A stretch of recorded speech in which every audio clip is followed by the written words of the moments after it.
നമസ്കാരം സുഹൃത്തുക്കളെ, tips and ട്രിക്സിലേക്ക് ഏവർക്കും സ്വാഗതം. നിങ്ങൾ ഏവരും കാത്തിരുന്ന ഹൈക്കോർട്ട് അസിസ്റ്റന്റ് പരീക്ഷയുടെ എക്സാം ഡേറ്റ് ഡിക്ലെയർ ചെയ്തിട്ടുണ്ട്. അപ്പോൾ നമ്മൾ ഈ വീഡിയോയിൽ നോക്കാൻ പോകുന്നത് എന്നാണ് എക്സാം ഡേറ്റ്, എന്തൊക്കെയാണ് നമ്മൾ പഠിക്കേണ്ടത്, മെറ്റീരിയൽസ് എവിടെ നിന്നാണ് കിട്ടുന്നത്, സിലബസിന്റെ അകത്ത് എന്തൊക്കെ ടോപ്പിക്സ് ആണ് വരുന്നത്, ആ വക കാര്യങ്ങളാണ്. അപ്പോൾ സ്റ്റാർട്ട് ചെയ്യാം. എല്ലാവർക്കും വീഡിയോയിലേക്ക് സ്വാഗതം.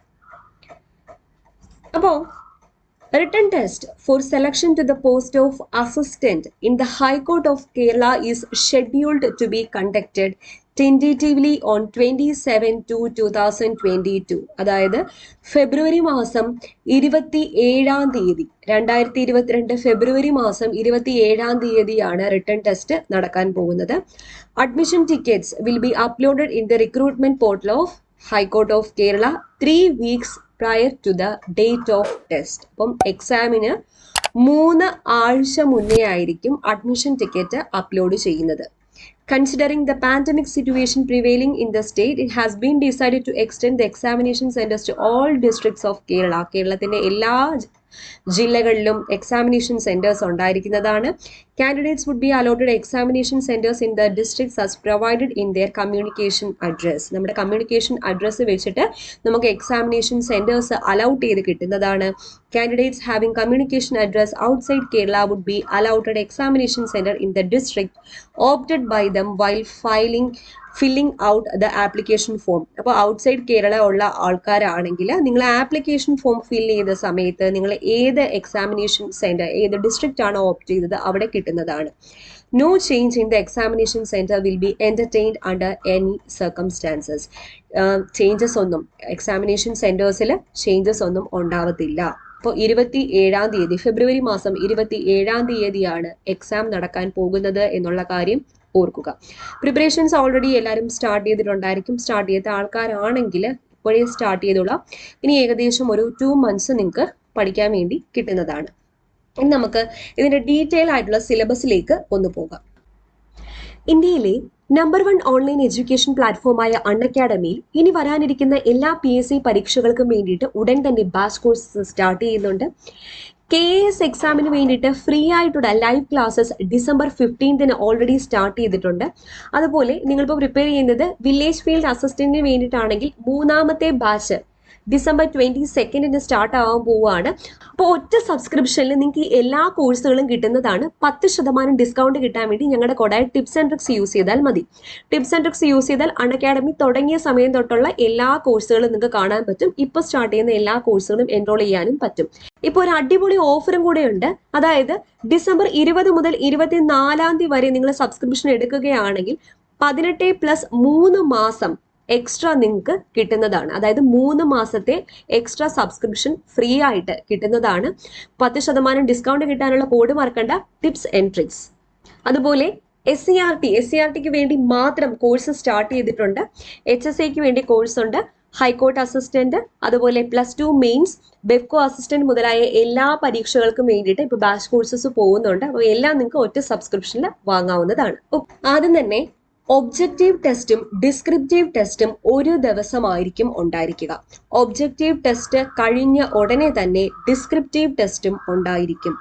ഒബ്ജക്റ്റീവ് ടെസ്റ്റ് എന്ന് പറയുന്നത് 75 minutes ഡ്യൂറേഷൻ ഉള്ള 3 സെക്ഷൻസ് ആയിരിക്കും 100 മാർക്കിന് നിങ്ങൾക്ക് എഴുതാനായിട്ട് ഉണ്ടായിരിക്കുക. അതിൽ general English 50 mark, general knowledge 40 mark. General ഇംഗ്ലീഷിന് 50 മാർക്കാണ് വെയിറ്റേജ് വരുന്നത്. ജനറൽ നോളജിന് 40 മാർക്ക്.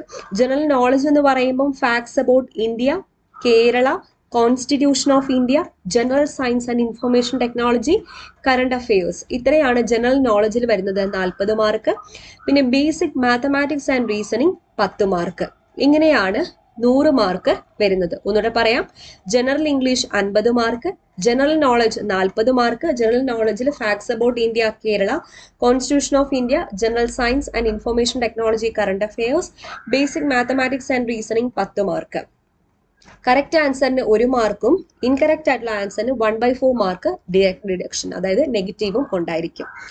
ഇനി ഒബ്ജക്റ്റീവ് എക്സാം കഴിഞ്ഞ ഉടനെ ഡിസ്ക്രിപ്റ്റീവ് ടെസ്റ്റ് ഉണ്ടായിരിക്കും. Descriptive test 60 minutes duration, 60 marks. Okay, 60 minutes duration, 1 hour duration ഉള്ള ടെസ്റ്റ് ആയിരിക്കും.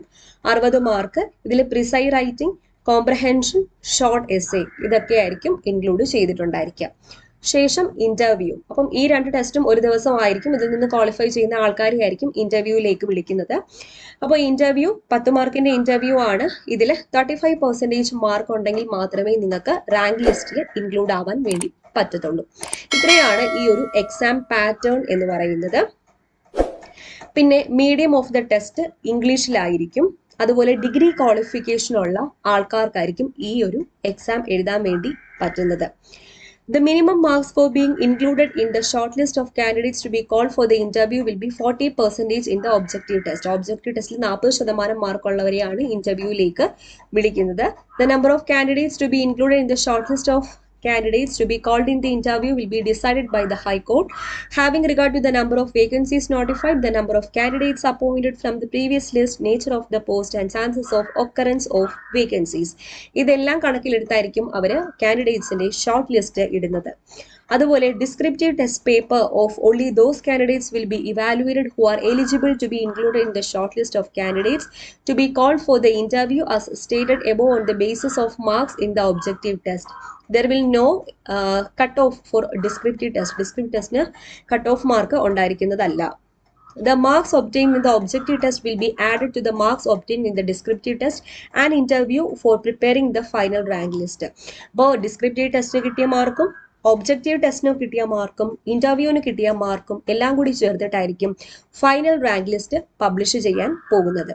ഇനി നമുക്ക് ഈ സിലബസിൽ ഓരോന്നും ഇപ്പൊ ജനറൽ ഇംഗ്ലീഷിൽ എന്തൊക്കെയാണ് നിങ്ങൾ പഠിക്കേണ്ടത്, ജനറൽ നോളജിൽ, മാത്സിൽ എന്തൊക്കെയാണ് പഠിക്കേണ്ടത് സെപ്പറേറ്റ് ആയിട്ട് നമുക്ക് സിലബസ് ഒന്ന് നോക്കാം.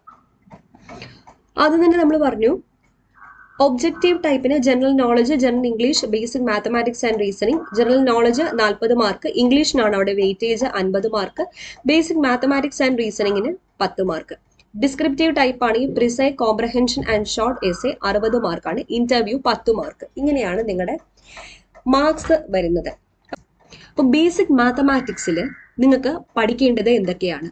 Calculus and analysis, geometry and topology, combinatorics, number ranking, algebra, logic, number theory, dynamical systems and differential equations, mathematical physics, cubes and dice, statements and conclusion, direction.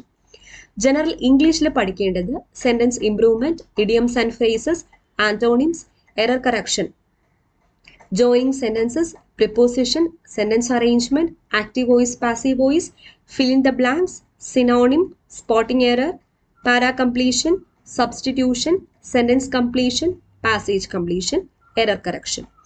General knowledge environmental issues and disaster management, geography and economy of India, general science in everyday life, current affairs, modern Indian history with a focus on the national movement, society, culture, heritage, arts and literature, Indian constitution salient features, Indian political system and government, international relations and events, history, movement, policies.